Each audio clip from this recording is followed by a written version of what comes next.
So we've had a look at the front panel, and now I'm going to show you the background menu, which is where all of your settings are sort of located. So we hit 1 and 2 at the same time. The first option you're going to see is G-. That's your pre-flow gas.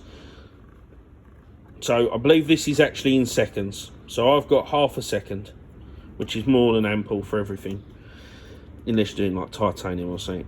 Then you got LST or 1ST. That's your start time, start current. TST is your start time. This is for the pulse. This is for the slopes. Then you got L2. That's your background. Now, if you've got a 2-button torch like mine, you can jump down to your background at any time during your weld by holding the bottom button. Right, 1EN or LEN. That's your current at the end, so 25 amps. TEN. That's your slope down time.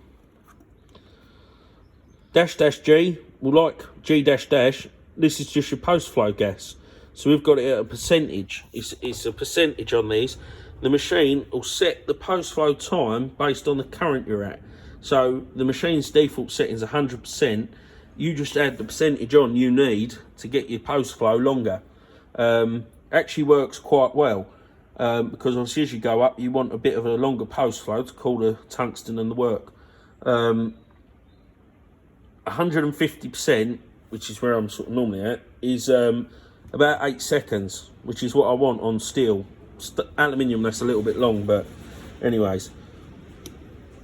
Next one, because we're on AC, FAC. Well, that's your AC frequency. So I'm at 100. 100's a good sort of middle ground. 80 to 120 is really nice. You can go higher if you want to do real small fillets. It does 200 hertz on AC frequency. BAC is your balance. So I've got that at 30%. 35 if you're doing a casting or something. 25 if you've wire brushed the alley. 30's alright for alley that ain't been wire brushed. Good to clean new stuff. Now these are some interesting settings. I've got this at 50. This is 11p. And what this is a pulse of positive current at the start when you light up on the work. And what that does is it rounds the tungsten off for you. And if you have it at 100%, it'll give you a nice round tungsten. If you have it at like 200%, it'll really ball the tungsten up like you would if you was welding with a transformer. If you put it at 50% and you grind your tungsten to a point, it'll just give you a nice little ball on the end of the tungsten, and it's really good for fillets. So I tend to leave that at 50. The downside of this is you don't get as good a start because you haven't got this sort of hot start, if you like. This one, 1PE, I don't really tend to change. I leave that at 100, but you can read what it does in the manual. HF is obviously on. We can turn that off, and this light up here will go off.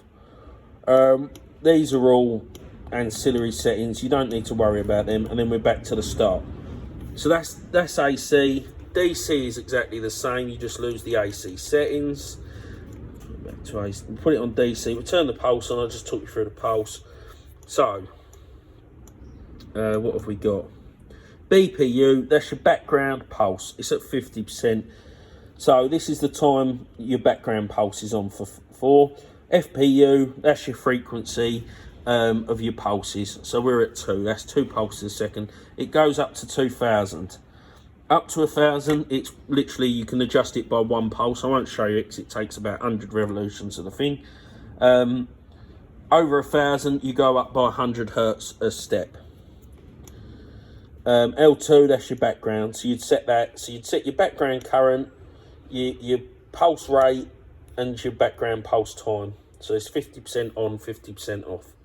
And that is it. That is literally it. All the settings are in the manual. Once you learn them, they're really simple. You can do exactly what you want to do with it. I use a foot pedal. When you plug a remote in, that light there will come on. This light just tells you on HF. This here is an over temperature light. I've never managed to do it. What will happen is, this is something that catches a lot of people out. If you put a foot pedal in, you must have a torch switch plugged in as well. Or you get an error. You start welding, you get an error come up on here. I don't have a torch switch on this this water cooled what do you call it, torch. So what I've done is I've got a torch switch, bridged the connectors you need to bridge, and just take the end up. It's as simple as that. Another common one with these machines that people catch people out, your tungsten must not be touching the work point piece when you turn the machine on. If it does, the machine will throw an error because it's going to ground.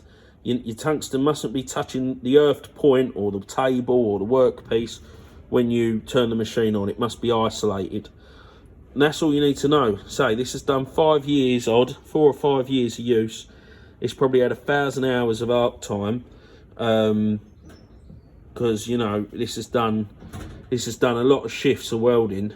It always gets put back in its case, which is probably why it's in pretty good nick. Weight wise, it's about, I think they're like 17 something, 18 kilos. It's about 20 inches long, just under 2 foot.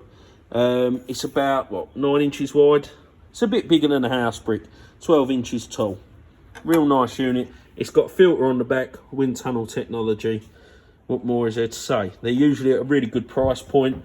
They're a fair bit cheaper than the T220s. They're a fair bit cheaper than your Tektryxes and your EWMs and your furnaces. So you've got 200 amps. That's enough to do 5mm alley, 6mm at a push. If it's a big part, run some helium with it.